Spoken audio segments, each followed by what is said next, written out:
Mr. Speaker, I rise today to speak about one of the most important issues facing the San Joaquin Valley, and that is the access to water. California has well received above average rainfall during the months of December and January. But for the past several weeks, we have seen dry conditions once again come back. For the last several weeks, I've tried to speak on behalf of the need to make changes so that we can urge the federal agencies to pump water at maximum levels that are allowed under the biological opinions, so that we could bring more water to the San Joaquin Valley and the farms located south of the Delta. It is welcome news that they are pumping at more robust levels, and it's my hope that we'll continue to pump at maximum levels when allowable, especially because these El Nino conditions that we've had in December and January are now fading, sadly. With the possibility of California's rainy and snow seasons coming to an end, and with much less precipitation that we had hoped for, we must take advantage of every drop of precious water that is in the system. But we need a comprehensive plan to fix California's broken water system that provides short-term operational flexibility and at the same time increases the state long-term drought resiliency that will provide real water reliability and actually recovers species that have been listed in the Sacramento-San Joaquin Delta. It's time to address these issues that are impacting these species in the Delta and implement a plan to recover them so that we can stop operating the water system primarily with the blunt tools of the Endangered Species Act that clearly aren't working. They're not working because the species are not recovering. Studies have indicated that on some rivers feeding into the Delta, over 98% of the juvenile salmon are eaten by invasive species like the striped bass that aren't even native to California.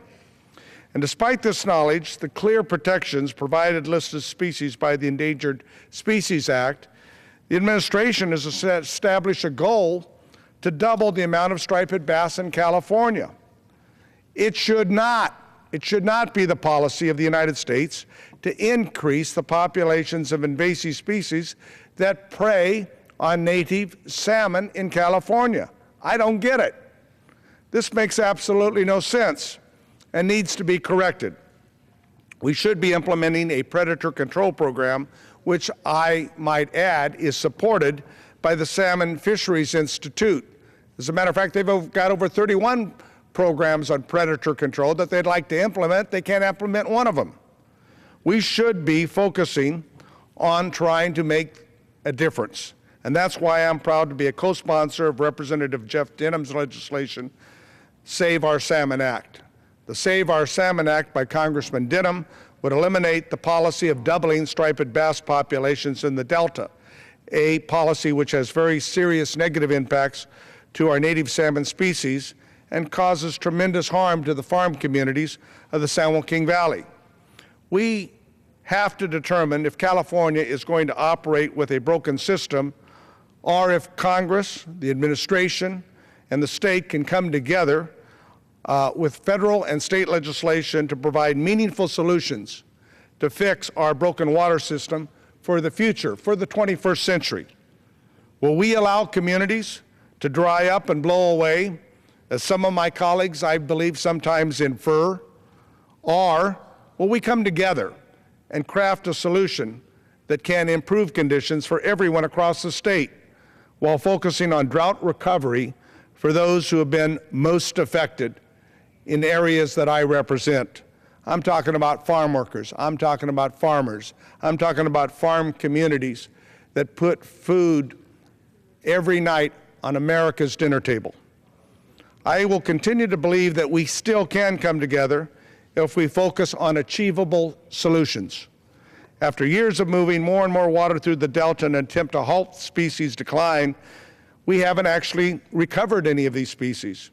It's high time, I believe, to try something new. I remain committed to working with my colleagues on both sides of the aisle to craft solutions that increase California's drought resiliency, provide water to the communities who have been most impacted by the recent drought. Because, ladies and gentlemen, after all, this is about security. It's about job security. It's about economic security.